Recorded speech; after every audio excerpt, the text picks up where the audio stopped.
गर्मी में गरीब बेटी की जादुई खास की एसी। ओह, कितनी गर्मी लग रही है। ऊपर से ये टेबल पंखा भी मरमर कर चल रहा है। एसी लगी होती तो मस्त नींद आती। तभी पंखा चलते चलते जोरदार आवाज करके बंद हो जाता है, जिसकी आवाज से गरीब सत्यकाम का परिवार जाग जाता है।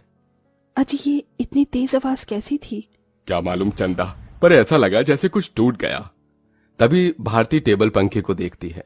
पिताजी, वो देखो, टेबल पंखा टूट गया। पंखा टूटा देखकर पूरा परिवार दुख जताने लगता है। हे भगवान, ये क्या, एक और परेशानी बढ़ा दी तूने हम गरीबों पर। ये टेबल पंखा ही तो इस गर्मी में हमारा इकलौता सहारा था।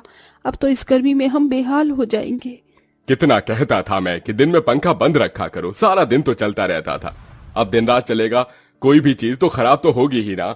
एक एक पाई जोड़ कर लिया था ये पंखा, अब कहां से लाऊंगा तुम्हारे नए पंखे का दाम। इसीलिए तो कहती हूँ पिताजी कि घर में एक एसी लगवा दो। गर्मी भी नहीं लगेगी और नींद भी अच्छी आएगी। ये सुनकर गरीबी से झुंझलाया सत्यकाम अपनी दूसरी बेटी भारती को डांट लगाते हुए बोला, अरे चुप कर तू भारती, तेरा बाप कोई सर्विस वाला थोड़े है जो लाख रुपए महीना कमाता है। जब देखो एसी एसी एसी कहते रहती है। ये एसी सोफा सब अमीरों के घरों में होता है, हम गरीबों की औकात में नहीं है खरीदना।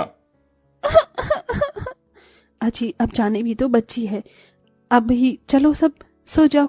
आस पड़ोस वाले भी इतनी रात में हम गरीबों के घर में से हल्ला गुल्ला होता सुनेंगे तो क्या कहेंगे।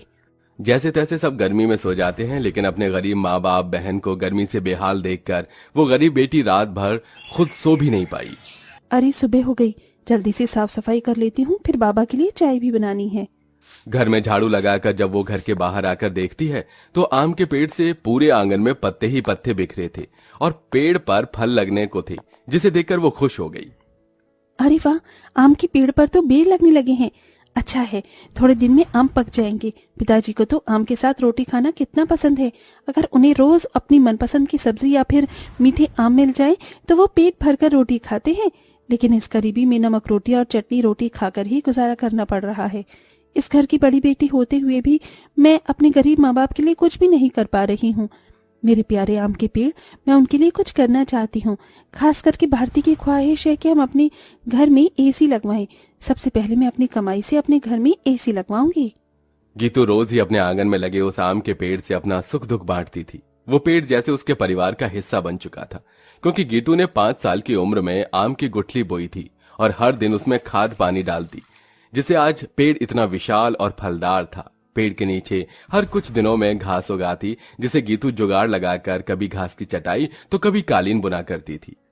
गीतू, मैं और तेरे पिताजी जमींदार के खेत पर